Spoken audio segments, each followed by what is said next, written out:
सोचिए जरा, गोताखोर समंदर में नीचे जाते हैं हम्म। और उन्हें मिलता है एक पूरा शहर, मतलब डूबा हुआ। जी हाँ, सड़कें, दीवारें, मूर्तियां, सब कुछ। और ये अरब सागर में है, जहाँ कहते हैं कि श्री कृष्ण की द्वारका थी। तो क्या ये वही है? ये सवाल उठता है। बिल्कुल।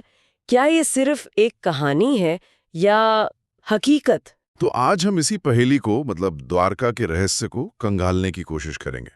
हमारे पास कहानियां हैं, पुराणों की बातें हैं। और साथ ही आधुनिक विज्ञान मतलब पुरातत्व की खोजें भी हैं। हाँ, तो आज का हमारा मकसद यही है कि इन मिथकों और तथ्यों को आमने सामने रखकर देखें, समझें कि ये कहानियां और साइंस कहाँ मिल रहे हैं। चलिए शुरू करते हैं ये पड़ताल। बिल्कुल। तो शुरुआत करते हैं भगवत पुराण से। कहानी यह है कि मथुरा पर जरासंध बार बार हमले कर रहा था। हाँ, बहुत परेशान थे यादव। तो श्री कृष्ण ने समुद्र देवता से, कहते हैं, मदद मांगी। उनसे करीब 12 योजन जमीन ली। 12 योजन मतलब आज के हिसाब से काफी बड़ा इलाका, लगभग 96 किलोमीटर। हाँ, और इस जमीन पर देवशिल्पी विश्वकर्मा ने एक शानदार नगरी बसाई, द्वारका। एकदम सुनियोजित, सुरक्षित, सोने की इमारतें, कृष्ण का अपना भव्य महल, ऐसा वर्णन मिलता है। लेकिन फिर इसका अंत भी हुआ।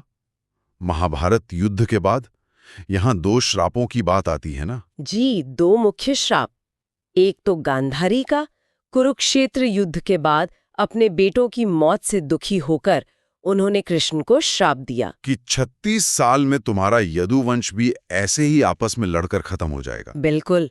और दूसरा श्राप ऋषियों ने दिया था कृष्ण के बेटे सांब को। हाँ, वो कहानी भी है। मजाक में स्त्री का वेश धरकर साम ऋषियों के पास गए और पूछा कि वो किसे जन्म देगा। ऋषि क्रोधित हो गए और श्राप दिया कि तुम एक लोहे की मूसल को जन्म दोगे, जिससे तुम्हारे कुल का नाश होगा। ये दिलचस्प है कि कैसे 2 अलग-अलग श्राप एक ही नतीजे की तरफ ले गए। हाँ, ये कैसे हुआ? मतलब दोनों श्राप एक साथ कैसे फले? गांधारी का श्राप भी फला। प्रभास क्षेत्र में उत्सव के दौरान। जी, यदुवंशी मदिरा के नशे में थे और आपस में ही लड़ पड़े। सब मारे गए। और श्री कृष्ण? बचे हुए श्री कृष्ण जंगल में आराम कर रहे थे।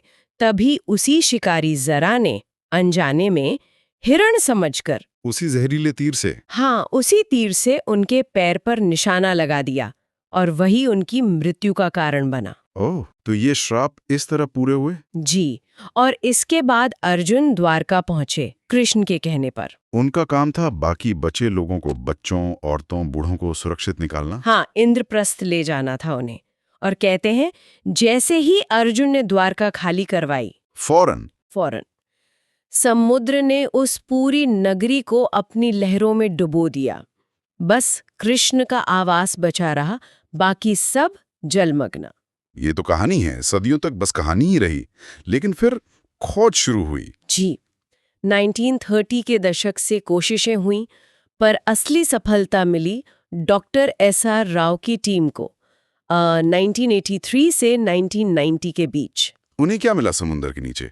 उन्हें वाकई एक डूबे हुए शहर के सबूत मिले।